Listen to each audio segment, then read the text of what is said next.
Hello, hello, hello, hello, guys. How are you? This is Evadne. How are you? Where are you in the world? We are rolling on. Welcome to another night when we try to inspire each other. We are moving right ahead with our intermittent fasting. There's some of you who are rolling with me, who are trying.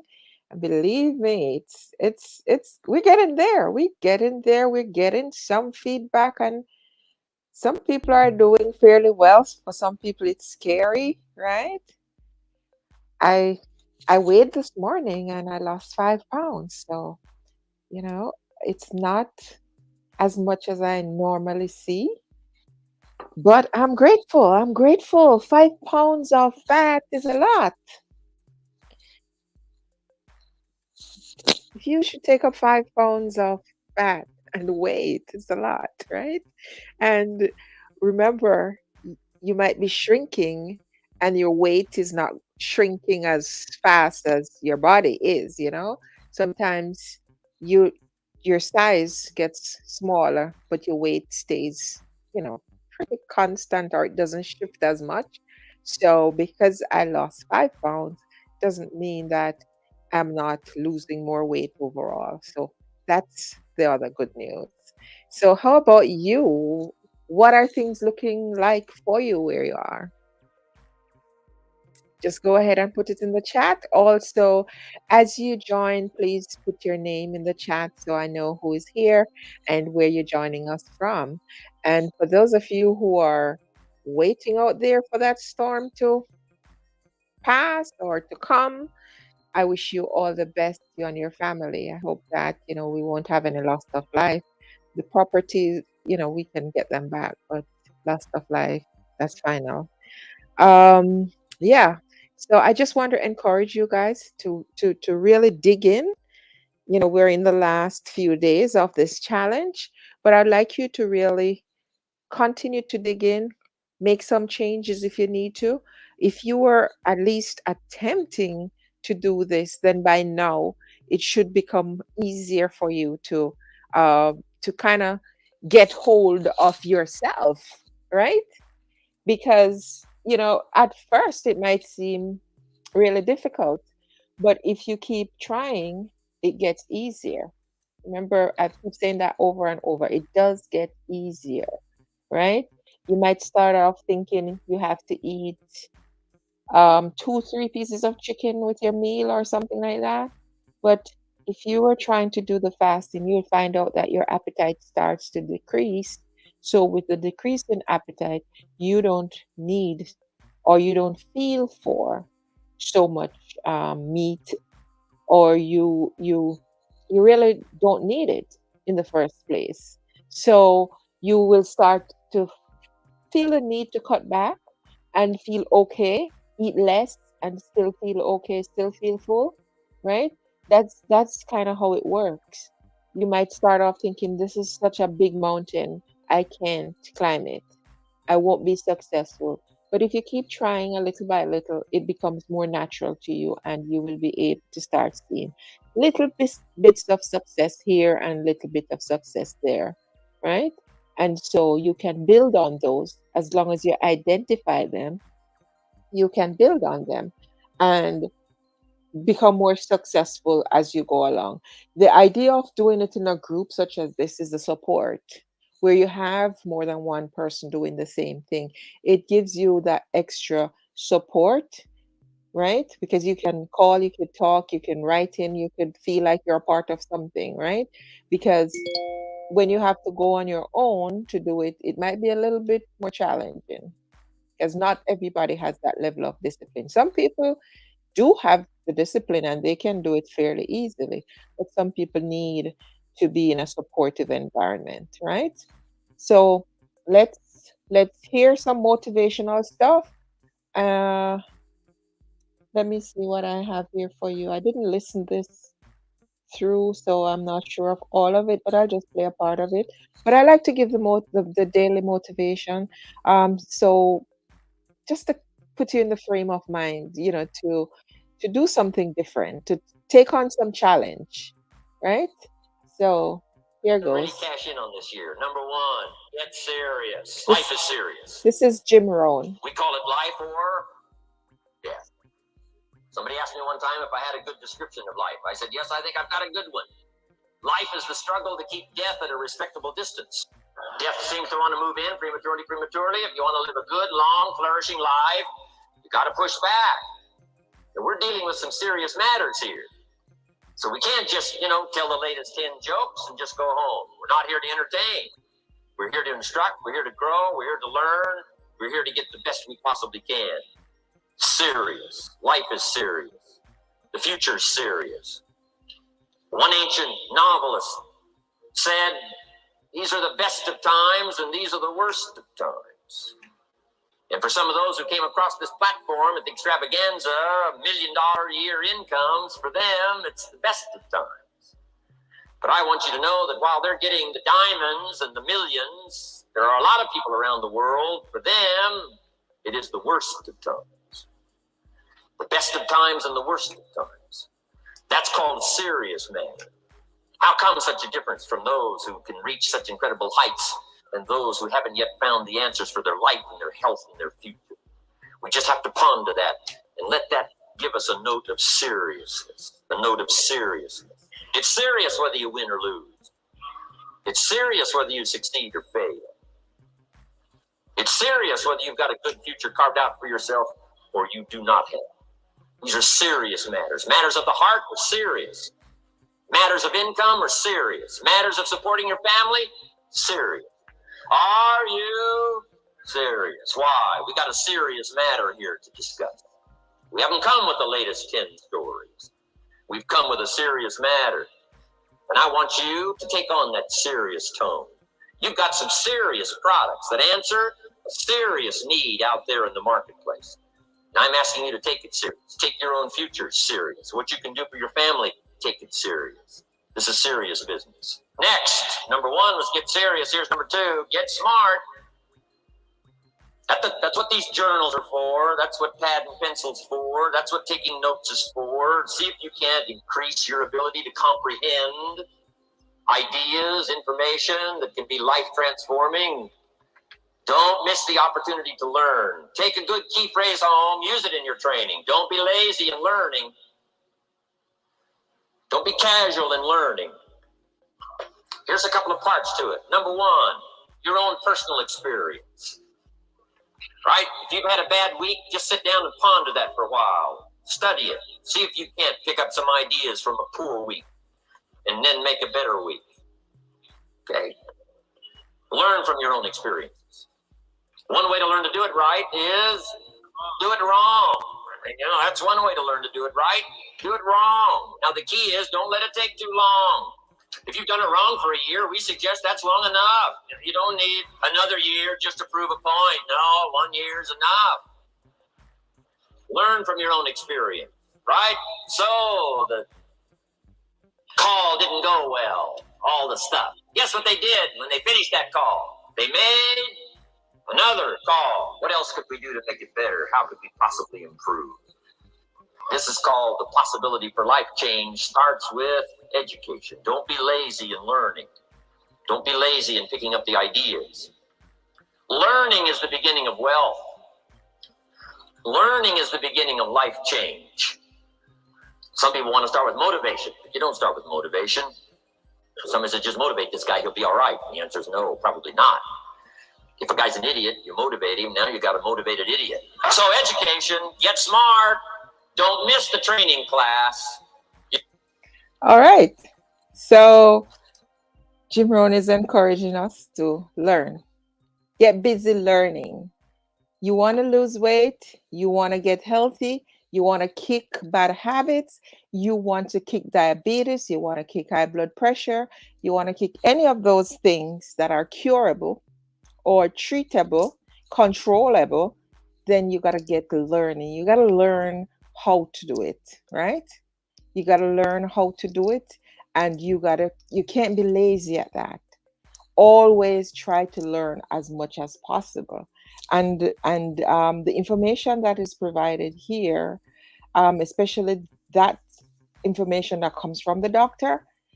Those are things you need to dig into, you need to learn more about, because it will only help you in the long run.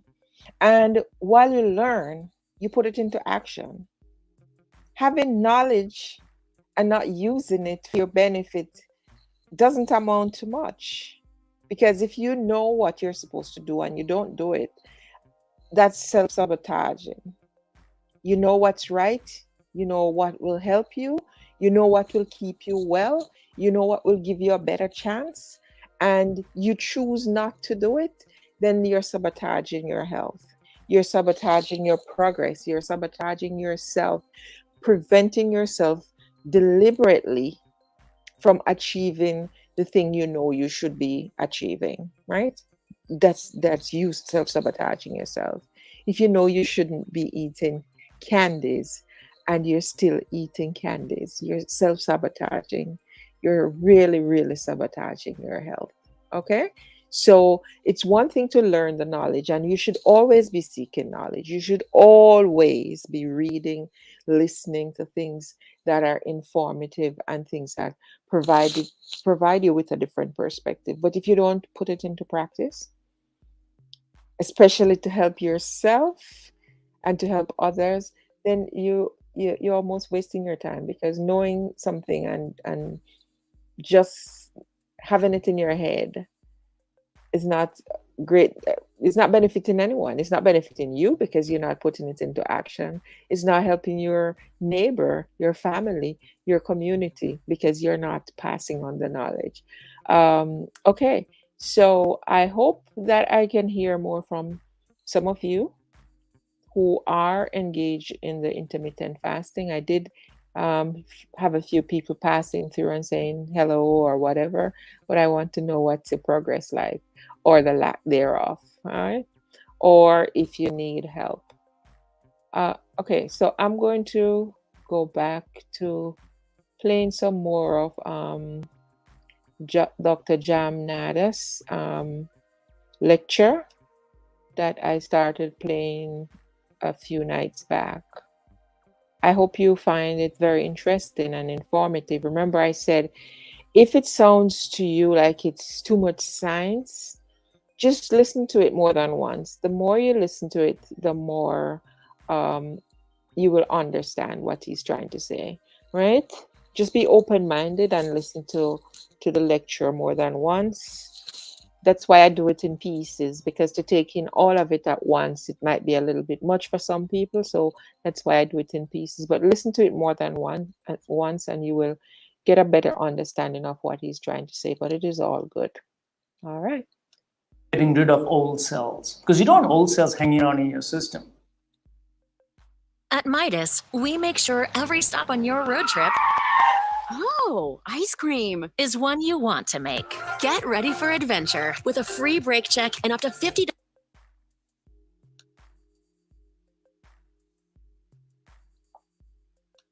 off brake service instantly. Request your appointment at Midas.com. So old cells get cleared away as well. Then protein structure and maintenance. This is Alzheimer's disease. What is Alzheimer's? Alzheimer's, the brain cells don't work very good. Why don't they work very good? Because there's a proteinaceous material that is built up inside it, and that kind of hurts the mechanisms of your brain cells. That's amyloid deposition. This is involved with that too. And then stem cell mobilization, brain-derived neurotropic factor, all these things I already mentioned. They're all through the FOXO3 mechanism. You want to get good FOXO3, you need to have vitamin D in your system, and you need to be eating the right food. And the right food means no processed foods. Everything that was there 2.5 million years ago, vegetables, some fruit. Oh, by the way, I want to talk about fruits. Overrated.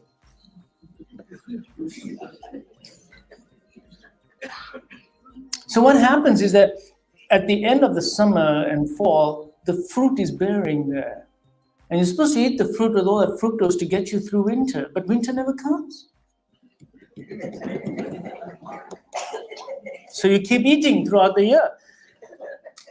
And you keep gaining the weight. So fruits are good for you, but you're supposed to eat one fruit a day.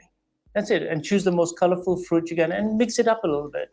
But please don't eat 5-6 fruits a day. I mean, that's just crazy. And eat fruit that have a low glycemic index. High glycemic index fruits are watermelon, all the melons that you have, all the stuff that they give you when you order a fruit plate in the restaurant. That's all that bad stuff, all of it. The kiwi fruit in it is bad. The grapes are bad. Bananas are 50-50. But the best things are apples, peaches, plums, apricots. Those are very healthy for you, right? Because there's a lot of fiber and also low glycemic index. So there you go. Pears are very good. So now, what other agent helps you to express your SIRT1 better? It's omega-3. Now you know why I'm so anal about omega-3 levels. They need to be. So again, I can promise you not 90%, I think 95% of you in this room are probably omega-3 deficient. Now, may not be an absolute deficiency, but the ratio of your omega-3 to omega-6 is off. It should be ideally 1-to-1. But I bet you most of you are about 20-to-1. Because omega-6 is found in all the vegetable seed oils. So what happens is that this ratio is because what happens is 3 and 6 compete for the same substrate. So you can be taking fish oil, fine, but if you're also using vegetable oil, you just defeated the purpose. So omega-3 also lengthens your telomeres, as does vitamin D. See, simple measures, simple things. What else lengthens your telomeres and helps with your DNA is meditation. Meditation actually has been shown to increase your telomeres. And lack of sleep shortens them. And melatonin. I want to say something about melatonin. Melatonin prevents cancer, but it also turns on FOXO3. So if you're not getting melatonin, you're not getting sleep at night, you're not getting rejuvenation. Now you know the mechanism of why you get so old, because you're only sleeping 3 hours a night or 4 hours a night, or worse still, you're doing night shift or all those things, and therefore your sleep is totally dysfunctional. But very, very important. Okay, so now you know that the body actually is very intelligent. What you eat immediately starts changing your genetic expression. Did you ever think about that? I never thought about that until I did all this research and started researching all this about 5-6 years ago about diet. I always thought that, it'll just change my hormones, my cholecystokinin, my insulin. My genetic expression changes with every meal that I eat? Yes, it does. It's very empowering to know that. Don't forget it and pass it on. So when you eat proteins, you produce a stuff called insulin-like growth factor 1. Now, this is a warning to all of you, okay? Too much protein will produce too much IGF-1, insulin-like growth factor 1. That turns on mTOR. I mentioned mTOR earlier on. And these are protein kinases. And what this does, it's... Okay, so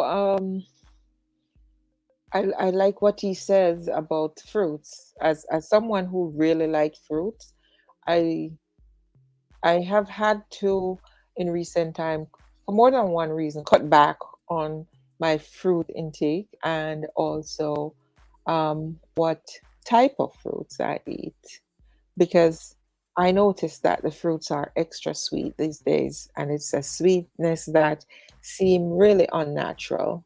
So you got to be careful of how much of them you're consuming. Um, Try to make sure you're eating fruits that are rich in fiber, very rich in fiber, not sweet. Don't eat fruits for sweetness. Eat them when they are not too sweet, right? Because the more sweet they are, they can become dangerous depending on the amount you eat. And the way I store my fruits also caused me to eat less of them, because now I could, because I pre-prepare my fruits and put them in jars and put them in the refrigerator. Now I could walk out and pick up half of an orange and eat it, or half of a tangerine and eat it, instead of eating the whole thing. Because when you have them in, the traditional way that we have them, you tend to eat more, because if you open an orange, you're going to eat all of the orange. But because I peel them and put them away, I could take up half and eat it without having to eat all of it and or throw away the other half. You know, who does that anyway? You usually end up eating all of it. Same thing with a pear. If you eat a piece of pear, if you want feel for some pear, you usually eat the whole thing out of convenience, right? Instead of throwing it away. But because I peel them and put them in a jar, I now could have just a few pieces, and so you are able to control the amount of them that you consume. I don't know if that makes sense to you, but it does make a lot of sense for me, right? And so I can have a variety, but I could have a small amount because I'm not eating the whole fruit all the time. Same thing with banana or any of them, right? I normally eat one, two, three bananas if I feel like. If I'm hungry, I'll just eat like three bananas, right? To fill my belly. But no, I don't, because I could have a few pieces of banana, then I could have something else and something else, right? So that doesn't make a lot of sense. So you don't take in too much of these extra sweet fruits. And it is recommended, by the way, that especially in the case of banana, the best bananas, ripe bananas to eat, is not the ones that are really, really ripe. It's the ones that just turn, because you get more out of it. When it gets really, really ripe is when it gets really, really sweet and it becomes, more of a hazard than anything else. So eat them while they are just turned, right? To cut down on the amount of sugar that you're taking in. All right. So I think he's going to speak about meat. Some people tend to go on this high protein diet and thinking that it's the best thing. You listen to what he has to say, listen to it carefully about taking in too much protein into your body. What will happen to the protein and your body, right? So I think that is pretty interesting. So listen up. Stimulates your ribosomal production to make more protein, which is good. So when you eat protein, you make more muscles. That's fine. But you also have cell proliferation. And what that does, it increases your risk of cancer. Now, there's absolutely no doubt that a high protein diet increases the risk of cancer. I think that data is unequivocal. It's been shown in animals and also in some human studies now. The mTOR also decreases autophagy. So if you are on a high protein diet and you think that you're getting autophagy, you've just turned it off because of mTOR. Because I mentioned that earlier on in my talk. It turns off mTOR. So how much protein should you have? Well, not a lot. How much is not a lot? Well, you're not growing. You're not lactating. You've all passed puberty. You're not bodybuilders. 0.35 per pound. That's it, grams per pound. So I weigh 150, so 50 grams of protein. That's all I need. And I'm going to get enough of that in my regular diet. Taking protein powder, not a good idea. Not a good idea. All right. I hope you guys heard that. How much protein do you need? Not much. Not much at all. And stuffing yourself with protein powder, not a good idea either. Right? So when I tell people in my program that rather than eating 2, 3 pieces of chicken, why don't you just eat one piece of chicken? Why don't you just eat a chicken wing or a chicken leg? And if you have a problem with one piece of meat on your plate, cut it in two. Cut it in two so you have 2 pieces, but don't eat more than a wing or a leg, because you really don't need all that protein that you stuff in your face with, right? Does that make sense? Well, listen to the good doctor. He's a surgeon. He should know. No more than me, that is. Cut it out. We did it. We all did it. I did it for a while. You will notice the sugar levels go up. It stimulates your insulin production as well, and it's got a lot of glucose in it, and it will cause IGF-1 levels to go up, and it increases protein synthesis, risk of cancer, and decreases autophagy. Now, I just told you that autophagy is so important, and here this thing turns it off.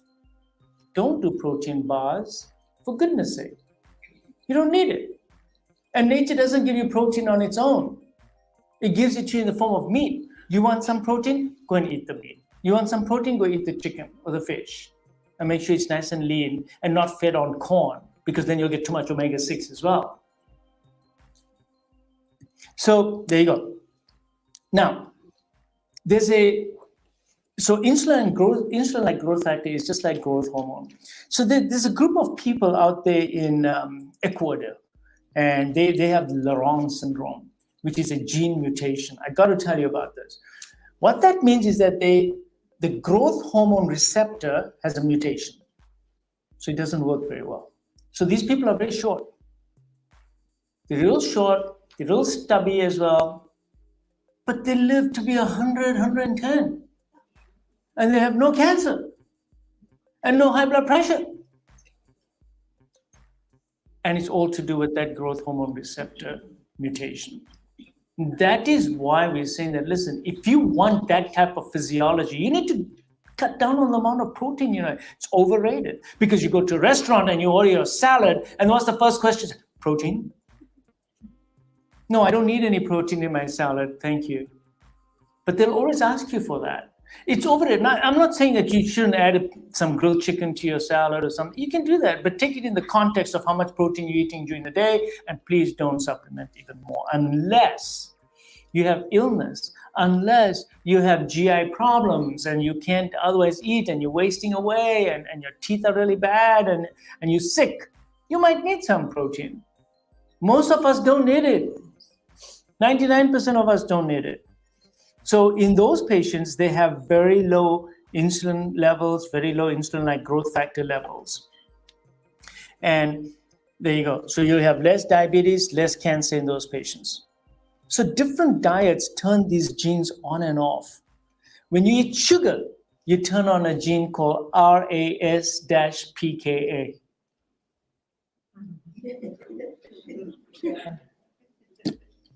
It's crazy.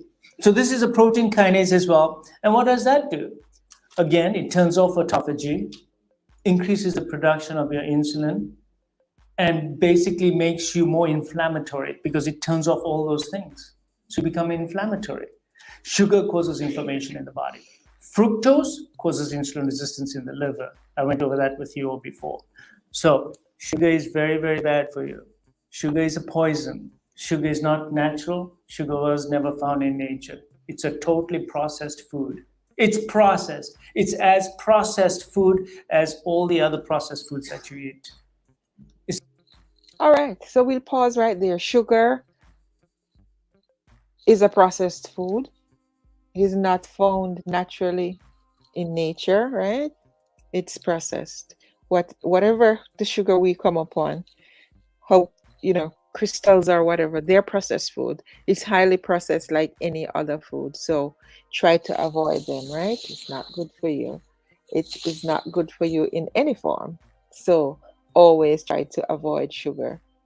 Try to avoid highly processed foods, right? As much as possible. So if the persons who are listening, do you want to leave me a comment? Say hello in the chat so I could big you up. That would be appreciated. But I just want to thank you for joining, and I hope that you're taking these meetups seriously. The information that is provided, I hope you're going over them, right? Or you're taking note, right? They're very important to you, and they're very important to your health and that of your family.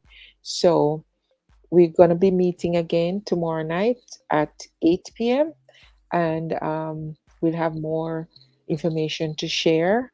And we're going to wrap it up back on Saturday night, right? Saturday night, we will do the last. So take good care of yourselves, guys, and I hope you are reaping some reward. I certainly am, right? I like the way my skin is glowing, the way I am beginning to look, the way my face starts to trim down, and losing 5 pounds. That's good for me, right? Normally in a week I would be doing like 10 pounds, but it's not yet there. I could certainly push it for the next few days. So I'll see what happens. I'm not so sure if I'll be able to achieve the 10, but I could certainly try. All right. So take good care of yourself. This is your girl Evadne again, saying goodbye, good night. Have an enjoyable weekend, and God bless you. Bye bye.